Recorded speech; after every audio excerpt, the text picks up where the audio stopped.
ਤੁਸੀਂ ਦੇਖ ਰਹੇ दैनिक सवेरा टीवी मैं हाँ संदीप शर्मा। ਅਕਸਰ ਹੀ ਜਿਹੜੇ ਠੱਗ ਸ਼ਾਤਿਰ ਲੋਕ ਹੁੰਦੇ ਆ ਉਹ ਕਿਸੇ ਨਾ ਕਿਸੇ ਲੋਕ ਨੂੰ ਭੋਲੇ ਭਾਲੇ ਲੋਕਾਂ ਨੂੰ ਆਪਣਾ ਸ਼ਿਕਾਰ ਬਣਾਉਣ ਦਾ ਨਵਾਂ ਤਰੀਕਾ ਲੱਭਦੇ ਆ ਅਤੇ ਉਹ ਭੋਲੇ ਭਾਲੇ ਲੋਕ ਇਹਨਾਂ ਠੱਗਾਂ ਦਾ ਸ਼ਿਕਾਰ ਹੋ ਜਾਂਦੇ।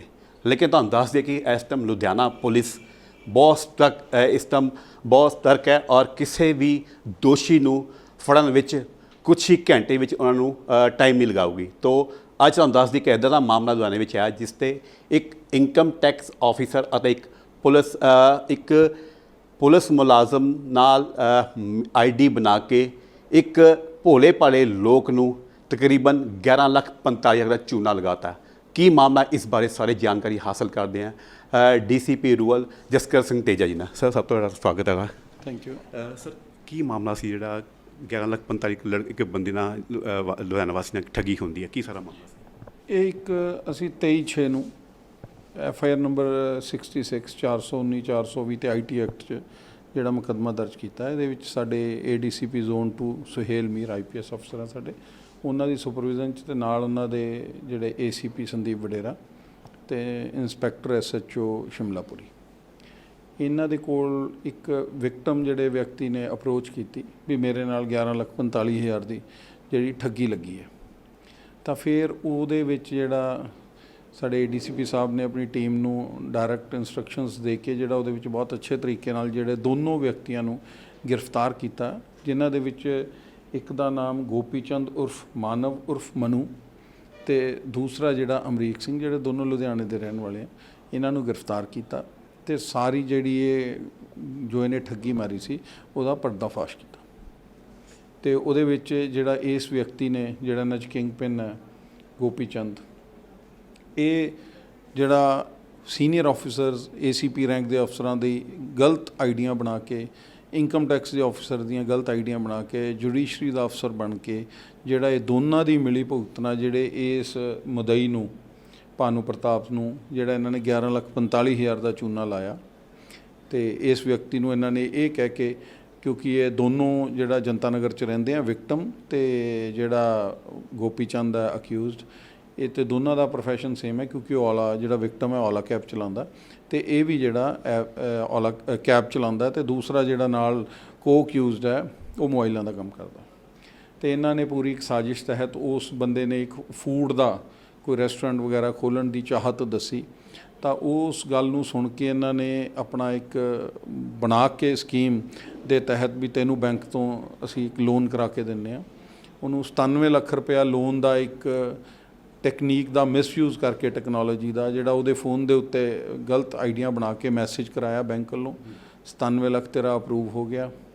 ਫਿਰ ਉਸ ਤੋਂ ਬਾਅਦ ਉਸੇ ਐਵੀਡੈਂਸ ਨੂੰ ਉਹਦੇ ਫੋਨ ਤੋਂ ਗੁੱਡ ਫੇਥ 'ਚ ਲੈ ਕੇ ਉਹ ਡਿਲੀਟ ਕੀਤੀਆਂ ਤੇ ਉਹ ਤੋਂ ਬਾਅਦ ਉਹਨੂੰ ਉਹਦੀ ਹਿਵਸ 'ਚ ਡਰਾਇਆ ਵੀ ਕੁਛ ਪੁਲਿਸ ਅਫਸਰਾਂ ਨੂੰ ਤੇ ਇਨਕਮ ਟੈਕਸ ਵਾਲੇ ਅਫਸਰਾਂ ਨੂੰ ਪਤਾ ਲੱਗ ਗਿਆ ਤੇ ਉਹ ਇਸ ਗੱਲ ਦੀ ਵੈਰੀਫਾਈ ਕਰਨਗੇ ਵੀ 97 ਲੱਖ ਰੁਪਏ ਤੇਰੇ ਅਕਾਊਂਟ 'ਚ ਕਿਸ ਪ੍ਰੋਪਰਟੀ ਕਿਸ ਡਾਕੂਮੈਂਟ ਜਾਂ ਕਿਹਦੇ ਅਗੇਂਸਟ ਜਿਹੜਾ ਇਹ ਬੈਂਕ ਨੇ ਤੇਰਾ ਲੋਨ ਕੀਤਾ, ਵੀ ਜੇਕਰ ਇਨਕੁਆਇਰੀ ਹੁੰਦੀ ਹੈ ਤਾਂ ਆਪਾਂ ਇਹ 'ਚ ਫਸ ਜਾਵਾਂਗੇ।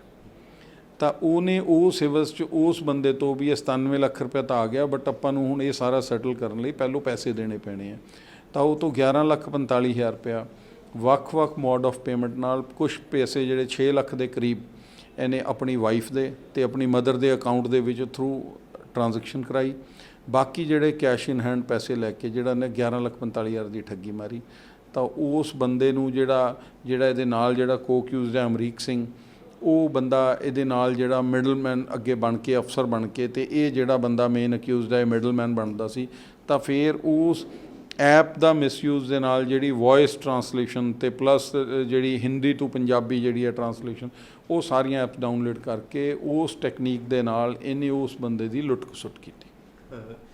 ਸਰ 10 ਪੜ੍ਹਿਆ ਬੰਦਾ ਔਰ ਇਸ ਦੀ ਨਵੀਂ ਟੈਕਨੀਕ ਦਾ ਗਲਤ ਇਸਤੇਮਾਲ ਕੀਤਾ, ਕੀ ਲੱਗ ਰਿਹਾ ਅੱਜ ਦੀ ਡੇਟ ਦੇ ਵਿੱਚ ਲੋਕਾਂ ਨੂੰ ਕੀ ਮੈਸੇਜ ਹੈ ਉਹਨਾਂ ਨੂੰ? ਦੇਖੋ ਇਹ ਮੈਸੇਜ ਹੈ ਵੀ ਜਿਹੜੀ ਆਹ ਚੀਜ਼ਾਂ ਜਿਹੜੇ ਕੋਈ ਫੇਕ ਮੈਸੇਜ ਆਉਂਦੇ ਆ ਉਹਨੂੰ ਪ੍ਰੋਪਰਲੀ ਅਥੋਰਲੀ ਵੈਰੀਫਾਈ ਕਰੋ।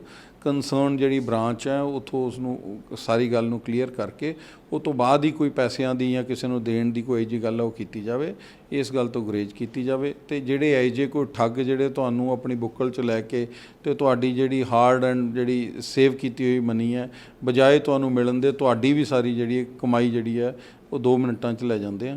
ਉਸ ਗੱਲ ਤੋਂ ਧਿਆਨ ਰੱਖਣਾ ਚਾਹੀਦਾ। ਇਸ ਵਾਲੇ ਮਾਮਲੇ ਸਿਰਫ ਅਕਿਊਜ਼ ਦੋ ਹੀ ਬੰਦੇ ਹੈ ਜਾਂ ਇਸ ਤੋਂ ਇਲਾਵਾ ਹੋਰ ਵੀ ਇਨਵੋਲਵਮੈਂਟ ਸੀ? ਫਿਲਹਾਲ ਜਿਹੜਾ ਸਾਨੂੰ ਹਜੇ ਤੱਕ ਦੀ ਜਿਹੜੀ ਇਨਵੈਸਟੀਗੇਸ਼ਨ 'ਚ ਇਹ 2 ਅਕਿਊਜ਼ਡ ਅਸੀਂ ਫੜੇ ਆ, ਬਟ ਫਰਦਰ ਜਿਹੜੀਆਂ ਸਾਨੂੰ ਆਪਣੀਆਂ ਜਿਹੜੀ ਪ੍ਰੀਲਿਮਿਨਰੀ ਜਦੋਂ ਅਸੀਂ ਕੀਤੀ ਉਹਦੇ ਵਿੱਚ ਕੁਝ ਗੱਲਾਂ ਜਿਹੜੀ ਸੈਕਸ਼ੂਅਲ ਕਈਆਂ ਨੂੰ ਹਰਾਸ ਕਰਕੇ ਤੇ ਉਹਦੇ ਵਿੱਚ ਇਹਦੇ ਇੱਕ ਔਰਤ ਦੇ ਨਾਲ ਹੋਰ ਇਨਵੋਲਵ ਕਰਕੇ ਤੇ ਇਹਨੇ ਹੋਰ ਵੀ ਕਈ ਜਗ੍ਹਾ ਜਿਹੜਾ ਲੋਕਾਂ ਦੇ ਨਾਲ ਪੈਸੇ ਦੀ ਲੁੱਟ ਖਸੁੱਟ ਕੀਤੀ ਹੈ, ਉਹ ਅਸੀਂ ਡਿਊਰਿੰਗ ਇਨਵੈਸਟੀਗੇਸ਼ਨ ਉਸ ਫਰੰਟ ਨੂੰ ਵੀ ਅਸੀਂ ਵੈਰੀਫਾਈ ਕਰਾਂਗੇ ਤੇ ਜਿਹੜਾ ਕੋਈ ਹੋਰ ਹੋਏਗਾ ਉਹਦੀ ਜਲਦ ਗ੍ਰਿਫਤਾਰੀ ਕਰਾਂਗੇ। ਸੋ ਇਹ ਸਨ ਡੀਸੀਪੀ ਰੂਰਲ ਜਸਕਰਨ ਸਿੰਘ ਤੇਜਾ। ਤੁਹਾਨੂੰ ਦੱਸ ਦਈਏ ਕਿ ਕੁਛ ਹੀ ਸਮੇਂ ਪਹਿਲਾਂ ਲੁਧਿਆਣਾ ਦੇ police commissioner doctor Mandeep Singh ਅਤੇ ਲੁਧਿਆਣਾ ਪੂਰੀ ਪੁਲਿਸ ਟੀਮ ਨੇ CMS ਕੰਪਨੀ ਜਿਹੜੀ ਕੈਸ਼ ਵੈਨ ਰੋਬਰੀ ਸੀ, ਤਕਰੀਬਨ ਸਾਰੇ ਅਕਿਊਜ਼ਡ ਨੂੰ ਜੇਲ੍ਹਾਂ ਦੇ ਸਲਾਖਾਂ ਦੇ ਪਿੱਛੇ ਰੱਖਤਾ। ਔਰ ਜਿਹੜਾ 2 ਦਿਨ ਪਹਿਲਾਂ ਜਿਹੜੀ ਇਹ ਵਾਰਦਾਤ ਹੁੰਦੀ ਹੈ ਔਰ ਅਕਿਊਜ਼ ਫੜੇ ਜਾਂਦੇ ਹੈ ਔਰ ਲੁਧਿਆਣਾ ਪੁਲਿਸ ਬਿਲਕੁਲ ਸਤਰਕ ਹੈ ਔਰ ਇਹਨਾਂ ਉੱਤੇ ਜਿਹੜਾ ਆਉਣ ਵਾਲੇ ਸਮੇਂ ਦੇ ਵਿੱਚ ਜਿਹੜੇ ਇੱਦਾਂ ਦੇ ਲੋਕ ਹੋਣ ਕਿਸ ਤਰ੍ਹਾਂ ਦਾ ਸ਼ਿਕੰਜਾ ਹੋਊਗਾ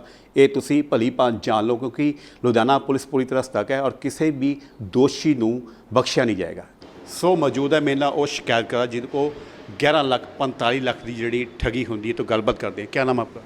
सर मेरा नाम भानु प्रताप सिंह है और मैं बेसिकली यूपी का रहने वाला हूँ। आगरा के पास मेरा पिंड है। तो मैं काफ़ी टाइम से मैं इधर ही रहता, पहले जॉब करा था और अभी करंटली मैं मतलब जब मैं इस बंदे से मिला था उस टाइम पे मैं अपनी टैक्सी गाड़ी चला रहा था। तो उसी बेसिस पे मतलब ये भी मैंने सुना था कि ये बंदा मतलब इसका टूर एंड ट्रेवल्स का काम है। तो इस करके मतलब मैंने इससे बात करी कि मेरा काम ठीक नहीं चल रहा था। तो मैंने हाँ जी गोपीचंद, गोपी तो हम नहीं जानते थे लेकिन इसको मानव के नाम से जाना जाता था। जी सर। बाकी मतलब इसने मतलब जब मैंने अपने काम के बारे में बताया कि मैं परेशान हूँ, मतलब आप मतलब उसका काम करते ही हो, मतलब टूर एंड ट्रेवल्स का काम करते हो, तो क्यों ना मेरे को भी मतलब 1-2 गेड़े लगवा दिया करो।